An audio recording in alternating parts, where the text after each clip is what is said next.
Good morning and welcome to Richard Raw's daily meditation from the Centre for Action and Contemplation.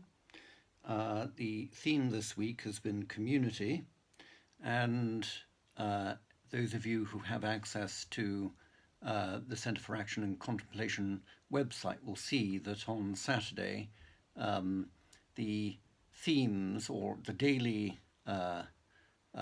contributions are summed up Monday to Friday.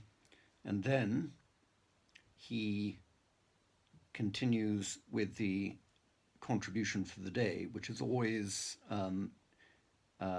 entitled Practice.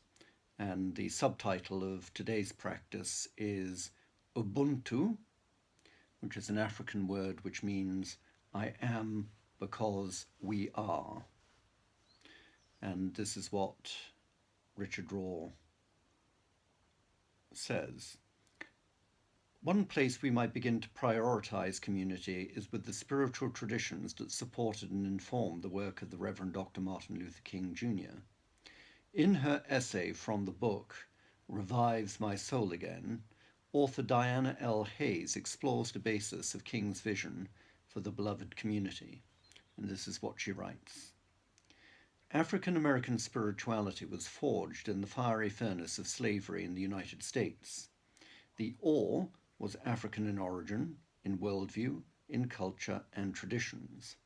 There is no life without the community, and there is no community without the active participation of all. As a well-known African proverb states, quote, I am because we are, close quotes. That is, unlike in Western society, it is not the individual, but the community that is of critical importance.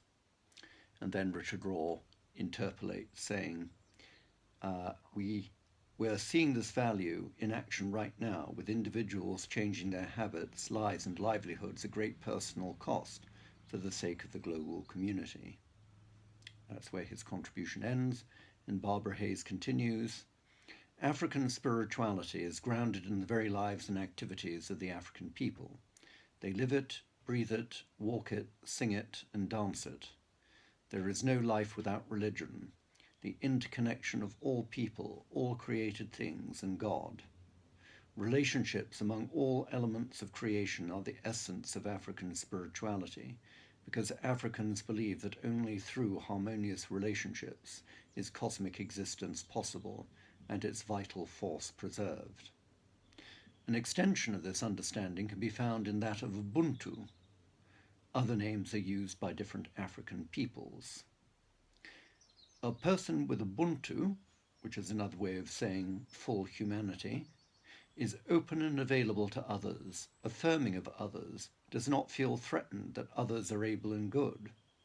What Ubuntu underscores is the vital importance of mutual recognition and respect, complemented by mutual care and sharing in the construction of human relations. Ubuntu is manifested in self-giving and readiness to cooperate and communicate with others. This understanding of full humanity lies at the heart of Dr. Martin Luther King's efforts to develop the beloved community, which he saw as that, quote, period of social harmony and universal brotherhood that would follow the current social struggle, close quotes. At that time, blacks and whites would be reconciled and able to walk together as a family of brothers and sisters without racial strife or disharmony. And then Richard Raw comes back to conclude things, and he says, the wisdom of Ubuntu, this reminder that I am because you are, seems particularly important for our times, especially in the Western world. Even before social distancing began, loneliness and the anxiety and depression that accompany it often had reached epidemic proportions, and I imagine those numbers will only increase with so many people being further isolated by recent circumstances. I hope and pray that God, who is relationship itself, will not let us forget that we belong to each other.